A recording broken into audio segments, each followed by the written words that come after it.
Good day all of you, I'm Reena Mahajan and you're watching me on English Voices. And the good news is that आज से हम एक new series start कर रहे हैं 200 rules of English grammar and we will do it in parts. Today 200 rules को parts में करेंगे 5 और 10 at a time.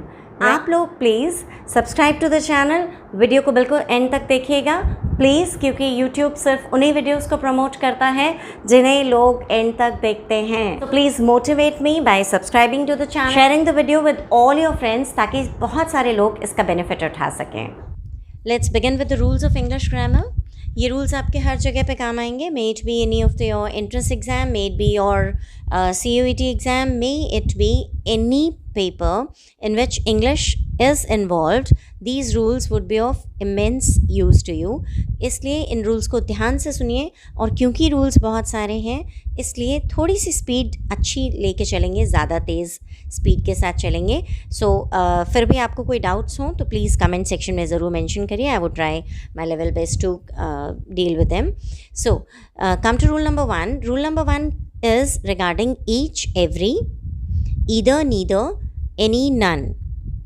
ध्यान से समझिए, ईच को जब भी हम ईच वर्ड को एज एन एडजेक्टिव यूज़ करेंगे तो सिंगुलर वर्ब जाएगा. For example, each student is very talented. तो यहाँ पे each is being used as an adjective. वो क्वालिटी बता रहा है बच्चों की, स्टूडेंट्स की, इसलिए सिंगुलर वर्ब जाएगा. It would be each student. और अगर ईच को हम एज अ प्रोनाउन यूज़ करेंगे, each of my students is very talented. अगर ईच को हम एज अ प्रोनाउन यूज़ करेंगे तो स्टूडेंट्स आएगा, यानी कि प्लूरल वर्ब जाएगा. Is that very clear? For every, if it is used as an adjective तो सिंगुलर वर्ब जाएगा, और एब्स्ट्रैक्ट नाउन की तरह सिंगुलर वर्ब जाएगा. For example, every student is very talented, it's used as an adjective, so is very talented. This is very clear. यहाँ हमने singular verb use किया. Every of my students wrong है, right? Each of my students आएगा यहाँ पे. Is that clear? Every is not worked as a pronoun. Each of the girls was present. ठीक है, each of the girls, हर एक लड़की वहाँ पे present थी, तो was present, again a singular would be used here, right? Now difference between each and every क्या होता है? Each is used for 2 things or more than 2 things, ठीक है, और each of plural verb की तरह यूज़ होता है, each singular verb लेगा हमेशा. Every is used only for more than 2 things. 2 चीज़ों से ज़्यादा अगर हम यूज़ कर रहे हैं तो every is used, right? Take an example. I have a marker in every hand. तो यहाँ पे every hand is wrong because I have a marker in each hand. 2 ही तो हाथ है हमारे, right? तो जब भी 2 चीज़ों के बीच में हम वो कर रहे हैं तो each hand आएगा. Is that clear? It targets particular और इंडिविजुअल अप्रोच. ईच हमेशा पर्टिकुलर और एक इंडिविजुअल अप्रोच लेके चलता है, जबकि एवरी जनरल और कलेक्टिव अप्रोच के लिए यूज़ होता है. Is that very clear? Come to rule number 2 please. Rule number 2, both and not can not be use together, right? जब भी बोथ हम लिखते हैं कोई भी 2 चीज़ों के लिए, 2 लोगों के लिए, तो हम नॉट उसके साथ नहीं लगाते हैं. इनफैक्ट हम नीदर नॉर या एज वेल एज यूज़ करते हैं. Clear? Let me clarify from an example. Both Ram and Shyam are not going to temple नहीं आएगा, right? In fact what will be true? क्या आएगा? Neither Ram nor Shyam is going to the temple. Clear? Both के साथ हमेशा and आता है. नॉट वाले नेगेटिव सेंटेंसेस बोथ के साथ नहीं आते हैं. Clear? In that cases we will use neither nor. Clear? Next, rule number 3 says relative pronouns. Relative pronouns who, whose, whom, which, that कहाँ पे use होते हैं? Please take care.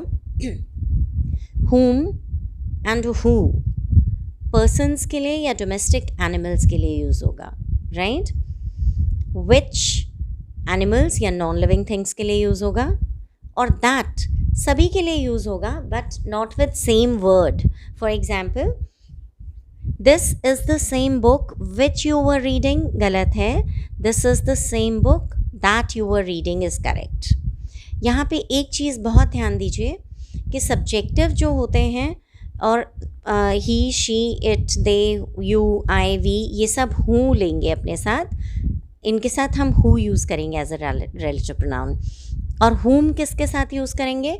Him, her, it, them, you, me, us, इन सब के साथ हम whom use करेंगे, right. One thing more I just want to clarify here is कि ईदर के साथ हमेशा और जाता है, नीदर के साथ हमेशा नॉर यूज़ होता है, नॉट ओनली के साथ बट ऑल्सो यूज़ होता है सभी सेंटेंसेस में। सो कई बार क्या होता है एरर्स में ऐसे होता है कि नॉट ओनली लगा दिया और लास्ट में सेंटेंस के सेकेंड क्लॉज में बट ऑल्सो नहीं लगाया है और खाली बट लगाया है, तो हम उसी एरर को कैच कर लेंगे उसी टाइम पे। हार्डली के साथ हमेशा व्हेन लगेगा, स्कैर्सली के साथ हमेशा व्हेन लगेगा। So these were the first 3 rules.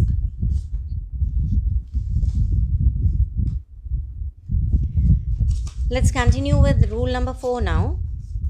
Rule number 4 conditional sentences के लिए यूज़ होता है। कंडीशनल सेंटेंसेस होते हैं इफ़ वाले सेंटेंसेस।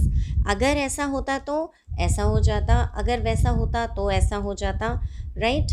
सो वेरेवर इफ़ वाले सेंटेंसेस होते हैं या कंडीशनल सेंटेंसेस होते हैं, so we will use these rules there. If plus simple past अगर होता है तो सेकेंड क्लॉज में वुड प्लस वर्ब की सेकेंड फॉर्म यूज़ होती है, right. For example if he had a car, अगर इफ़ के साथ परफेक्ट टेंस होता है पास्ट परफेक्ट तो वुड हैव आता है। Let me give one more example of this. If he went there he would be awarded, अगर वो वहाँ गया तो उसको अवार्ड मिलेगा, राइट। अब पास्ट टेंस तब यूज़ होता है जब वो वाली कंडीशन अनफुलफिल्ड रह गई है। फॉर एग्जाम्पल अगर वो वहाँ गया होता तो उसे अवार्ड मिल गया होता। If he had gone there, right, if he had gone there. सबसे पहली बात इफ़ ही वेंट देयर, सब पहला सेंटेंस देखते हैं। If he went there he would be awarded. If he went there, he would be awarded, right? अभी आप देखेंगे इस सेंटेंस में कि हमने if he went there simple past tense लगाया if के साथ, तो would के साथ वर्ब की second form I he would be awarded, right? would plus second form of verb. अभी देखिए अगर मान लीजिए कि वो इवेंट हो चुका और अगर वो वहाँ गया होता तो उसे अवार्ड मिल गया होता, तो if he had gone there he would have got the award। अभी ध्यान से देखिए past perfect had gone is being used here in the first clause। पहले वाले क्लॉज में had gone यानी past perfect, तो दूसरे वाले क्लॉज में क्या लगेगा? would have gone, would have got, that is would have plus verb की third form। so these two rules are very clear to you from this example। एक और example देखते हैं। if he had had a car, अगर उसके पास एक car होती, he would have gifted it to her, तो उसने उसे गिफ्ट कर दिया होता, right। if he had a car he would gift it to her, यहाँ पे had के साथ थर्ड फॉर्म ऑफ वर्ब थी, तो यहाँ पे हमने would have और वर्ब की थर्ड फॉर्म यूज़ की, right. Past perfect and had plus verb third form. लेकिन अगर यहाँ पे if he had a car, अगर उसके पास एक कार होती, यहाँ पे पास्ट टेंस यूज़ हो रहा है, तो he would gift it to her. Is that very clear? Come to rule number 5 now. Rule number 5 कहता है one of the and only one of the as a relative pronoun जब भी use होते हैं तो वन ऑफ द के साथ plural verb जाएगा और ओनली वन के साथ सिंगुलर वर्ब जाएगा। वन ऑफ द हमने जहाँ पे भी यूज़ किया प्लूरल वर्ब, ओनली वन के साथ हमेशा singular verb. It is very clear. यहाँ देखिए for an example, she is one of the mothers who are really working very hard। one of the mothers, वो बहुत सारी मदर्स में से एक है जो सच में बहुत अच्छा हार्ड वर्क कर रही हैं. And here are plural verb is used. ठीक है. नेक्स्ट देखिए, this is only one of the novels which are interesting. तो ये रॉन्ग होगा क्योंकि वन ऑफ द के साथ हमेशा सिंगुलर वर्ब जाता है. तो यहाँ पे क्या आएगा? What would be correct is, this is only one of the novels which is interesting. Is this very clear? Next देखिए, this is very clear from this कि one के साथ हमेशा plural verb जाएगा, only one के साथ हमेशा singular verb जाएगा. Is this very clear? This is about one of the and only one. This is very clear. Come to rule number 6 now.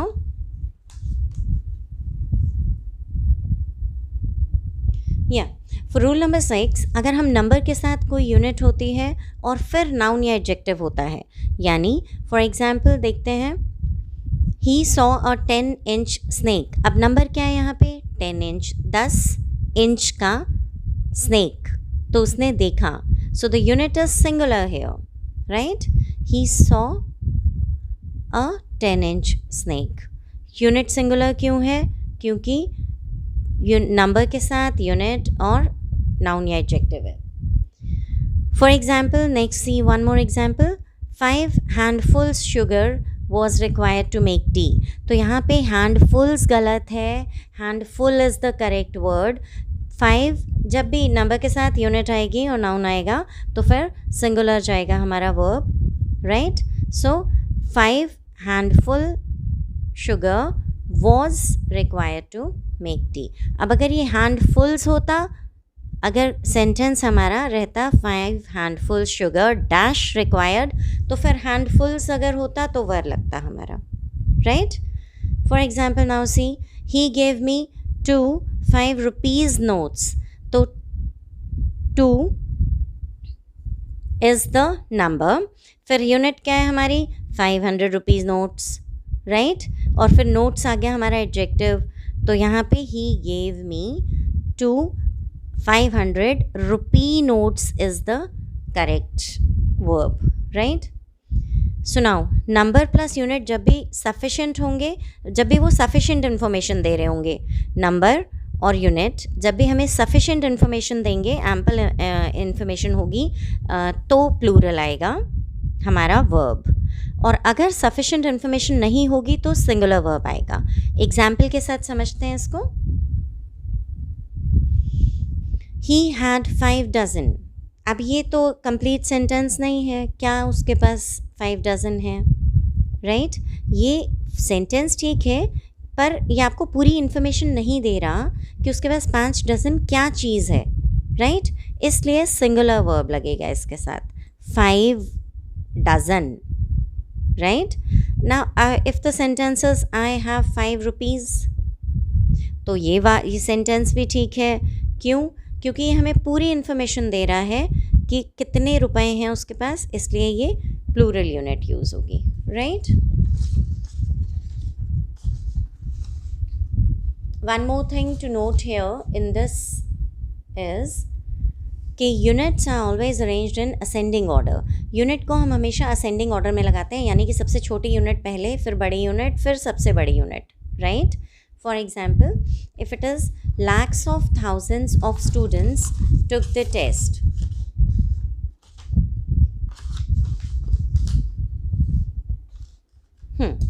Lakhs of thousands of students took the test. ठीक है, तो ये गलत होगा. 1000 छोटी unit है ना, तो 1000 पहले आएगा, so it should be thousands of lakhs of students. अभी ये ऐसे भी हो सकता था, hundreds and thousands of people were present there. Hundreds and thousands of people were present there. तो जब भी हम ये यूनिट्स को यूज़ करेंगे, जब भी हम यूनिट्स को यूज़ करेंगे, हमेशा क्या होगा, छोटी यूनिट पहले, उसके बाद बड़ी, उससे भी बड़ी, राइट? नाउ टीचर्स हमेशा टेस्ट लेते हैं, इसलिए गेव लगेगा, और स्टूडेंट्स हमेशा टेस्ट देते हैं, इसलिए टेक टुक लगेगा. Is that very clear? Come to rule number 7 now. Rule number 7 हमें ये बोलता है कि अगर amount speed, weight, height, or distance. If you use all these things in one particular thing or in one way, then consider it as singular. जब भी हम इन सबको एक पर्टिकुलर थिंग, एक पर्टिकुलर चीज़ मान के चलते हैं तो सिंगुलर वर्ब आएगा. अगर हम इनको सब अलग अलग वेज में बात करते हैं इनके बारे में तो प्लूरल आएगा. फॉर एग्जाम्पल, चलिए एग्जाम्पल से इसको समझते हैं. थोड़ा सा अगर कन्फ्यूजिंग लग रहा है तो अमाउंट मतलब मनी है ना, 20,000 रुपये या कुछ, स्पीड या वेट या हाइट या डिस्टेंस. ठीक है, 10 माइल्स. हम एग्जाम्पल लेते हैं. 10 miles needs to be covered completely on foot. अब हमने इसको सिर्फ एक चीज़ की तरह माना कि ऑन फुट हमने पैदल ही 10 मील की जर्नी तय करनी है. ठीक है, तो नीड्स आएगा which is a singular verb. हमेशा सिंगुलर के साथ क्या नीड्स लगेगा ना, he needs, they need, plural हो गया. तो यहाँ सिंगुलर नीड्स वर्ब इसलिए लगा है क्योंकि it is 10 miles on foot. ठीक है, हमने इसको एक as a singular unit treat किया. अब हम इसको 2 वेज में अगर करते हैं तो इसको प्लूरल यूनिट की तरह हम ट्रीट करेंगे. For example, 10 miles need to be covered partly by car and rest on foot. मतलब बाय कार कुछ रास्ता हम कार से तय करेंगे और कुछ रास्ता हम पैदल चल के तय करेंगे. तो जब भी हमने उसको डिवाइड कर लिया 2 चीज़ों में, तो अब हम यहाँ पे जो वर्ब है वो भी प्लूरल लेंगे. ठीक है, so 10 miles need to be covered partly. क्यों आप ये समझ रहे हैं कि प्लूरल और सिंगुलर क्यों मैं इसको बोल रही हूँ? बिकॉज ही, शी, इट के साथ क्या लगता है, या फिर सिंगुलर उसके वर्ब के साथ क्या लगता है, ही नीड्स, राइट. तो सिंगुलर हो गया और हम उसको एज अ सिंगुलर ट्रीट करेंगे यहाँ. और दे और ज़्यादा प्लूरल सब्जेक्ट्स के साथ क्या लगाते हैं हम, need. They need to go there, they need to do this work. So here 10 miles need to be covered क्योंकि वो उसको हम 2 जगह पे बाय कार और या बाय फुट इस तरह से कवर कर रहे हैं. लेकिन अगर 10 माइल्स नीड्स कब आएगा, जब हम उसको एज अ सिंगुलर ट्रीट कर रहे हैं, हम पैदल जा रहे हैं या हम सिर्फ कार पे जा रहे हैं, तो it needs to be covered, right.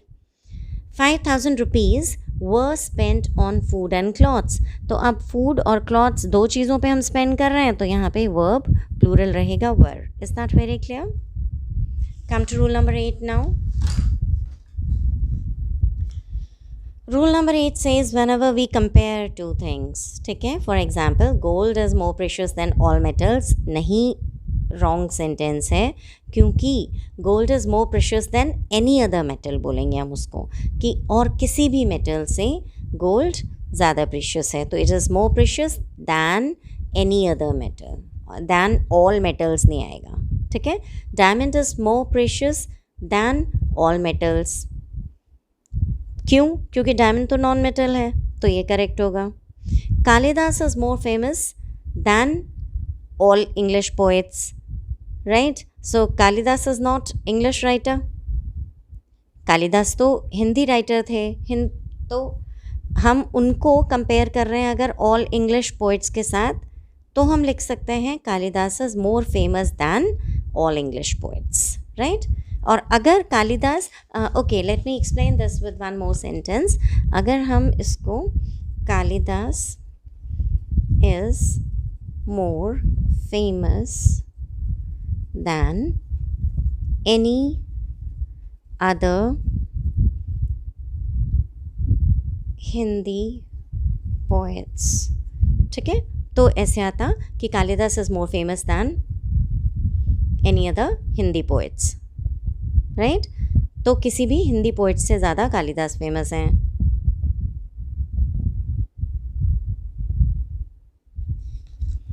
Is this very clear now? So now come to rule number 9. Rule number 9 is about since and for. आप बहुत सारे पेपर्स में बहुत सारी मिस्टेक्स इस रूल की वजह से होती हैं, दैट इज़ सिंस या फॉर। सिंस कहाँ लगाते हैं और फॉर कहाँ लगाते हैं, इसके ऊपर मैंने एक बिल्कुल अलग सेपरेट वीडियो बनाया हुआ है, you can watch that also. That is regarding कहाँ पे हम जो टेंसेस का वीडियो है उसमें ही मैंने परफेक्ट कंटिन्यूस टेंस में, प्रेजेंट परफेक्ट कंटिन्यूस टेंस में इसको बहुत अच्छे से एक्सप्लेन किया है कि सिंस कहाँ लगता है और फॉर कहाँ लगता है। प्लीज़ आप टेंसेस का वीडियो ज़रूर देखिए, उससे ये परफेक्टली आपको क्लियर हो जाएगा। स्टिल मैं यहाँ एज अ रूल इसको क्लियर कर रही हूँ कि सिंस कहाँ लगता है और फॉर कहाँ लगता है। प्लीज़ ध्यान से सुनिए। The sentence before using since for should be in perfect tense या perfect continuous tense, right? Sentence after using since for should be in simple past, यानी कि जब भी हम since और for के साथ ज्वाइन करें, पहली बात तो याद ध्यान से ये समझिए कि since और for ज़्यादातर कहाँ लगता है, perfect continuous tense में, ठीक है। since और for लगता है। let me give an example. Perfect continuous tense का example is I have been waiting for you for 2 hours और since 4 PM, राइट? आप समझ रहे हैं इसको। since और for की डिस्टिंक्शन को समझाने के लिए मैं आपको ये बता रही हूँ कि अगर ये होता कि मैं आपकी वेट कर रही हूँ 2 घंटे से, सो since is used for a point of time whereas for is used for a period of time. ध्यान से इसको समझिए, this is very very important. since कहाँ यूज़ होता है, for a point of time, यानी 2 PM 1992, 15 अगस्त 1972, एक पॉइंट ऑफ टाइम है सारे, ठीक है। और या फिर 5 PM सिंस लगेगा इनके साथ। For is for a period of time, इतना लंबा समय, ठीक है। मैं 4 घंटे से आपका इंतज़ार कर रही हूँ, I been waiting for you for 2 hours, for 4 hours, ठीक है। सो फॉर कहाँ लगेगा, for a period of time, that is for 6 hours, for 20 minutes, for 10 years, for 8 months, कुछ भी जो भी पीरियड ऑफ टाइम होगा उसमें फॉर लगेगा। और सिंस कहाँ लगेगा, for a point of time. This is the very very clear to you. अब परफेक्ट कंटिन्यूअस टेंस में दूसरा रूल हम ध्यान से समझते हैं। दो क्लॉजेज होते हैं, इतना तो आपको समझ में आ गया। फॉर सिंस के साथ जब भी पहले फर्स्ट क्लॉज हम इसको बोलते हैं और सेकेंड क्लॉज हम इसको बोलेंगे, ठीक है, फॉर और सिंस के बाद। अब ध्यान से इस वाले रूल को समझिए। The sentence before using since और for should be in perfect tense या फिर परफेक्ट कंटिन्यूअस टेंस। जैसे हम इसका एग्जाम्पल देखते हैं, if he had gone there, perfect tense, right, तो he would have got the award. Again हम इसको देखते हैं, आई हैव बीन वेटिंग, मैं आपकी वेट कर रहा हूँ, I have been waiting, again perfect tense, ठीक है। और तो दूसरे वाले टेंस में क्या आएगा, सिंपल पास्ट, फॉर 2 hours, राइट। एग्जाम्पल यहाँ से देखते हैं, I had been waiting for him since the time I completed my graduation, मैं उसकी वेट कर रहा था, कब से, उस समय से जब से मैंने अपनी ग्रेजुएशन कंप्लीट की। So now this rule says कि जब पहला वाला क्लॉज में या तो परफेक्ट टेंस होगा या परफेक्ट कंटिन्यूस टेंस होगा। यहाँ क्या है, हैड बीन वेटिंग, क्या है, परफेक्ट कंटिन्यूस, राइट। तो परफेक्ट कंटिन्यूस टेंस अगर सिंस से पहले वाले सेंटेंस में है तो बाद वाले सेंटेंस में क्या आएगा, simple past, right, simple past. I had been waiting for him, कब से, since the time I completed my graduation, जब से मैंने अपनी ग्रेजुएशन कंप्लीट की। So simple past is here. Is this very clear to you? अभी ध्यान से देखिए, since for a point of time, point of start, और ड्यूरेशन के लिए हम फॉर यूज़ करते हैं, right. So this is rule number 9. Come to rule number 10 now. Is this clearly visible? Yes, it is. Here. Come to rule number 10. जब भी दो काम हो रहे होते हैं, whenever two actions are occurring in the past. इस rule को पहले ध्यान से समझ लीजिए. जब भी दो काम हो रहे हैं साथ साथ, जो काम पहले फिनिश होगा, मान लीजिए कि एग्जाम्पल देखते हैं. The train had left the station when I reached the station. ठीक है, अभी आप ध्यान से देखिए, दो काम हो रहे हैं. The train had left, train पहले चली गई जब मैं स्टेशन पे पहुंचा. यहाँ पे एक काम जो पहले हो के ख़त्म हो गया वो है ट्रेन चली गई, ट्रेन लेफ्ट.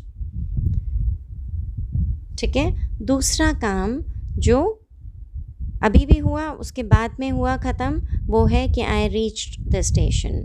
तो जो काम पहले फिनिश हुआ उसमें हमने हैड प्लस थर्ड फॉर्म लगा दी.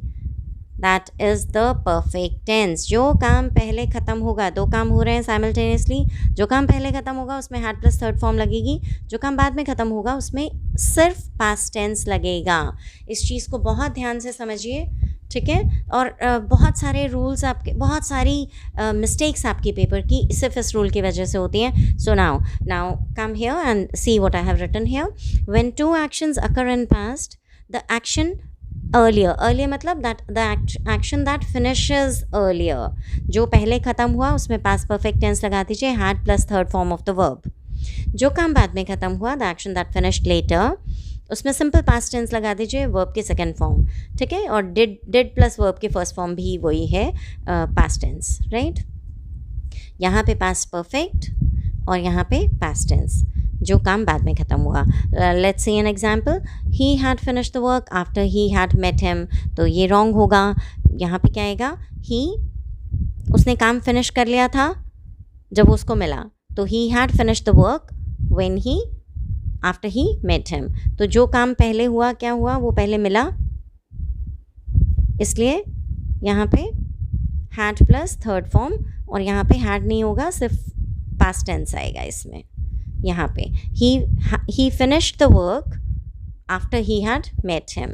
ठीक है, तो पहले जब वो उसको मिला उसके बाद वो उसने काम को ख़त्म किया. तो पहले क्या हुआ, पहले वो मिला, हैड प्लस थर्ड फॉर्म, और फिर क्या हुआ, काम बाद में ख़त्म हुआ, इसलिए only past tense would be here. This rule is very clear. Hope these 10 rules were very clear to you. See you in the next video with the next 10 rules. और ऐसे 10 करके हम बहुत सारे rules और इंग्लिश के बहुत अच्छे से सीख जाएंगे.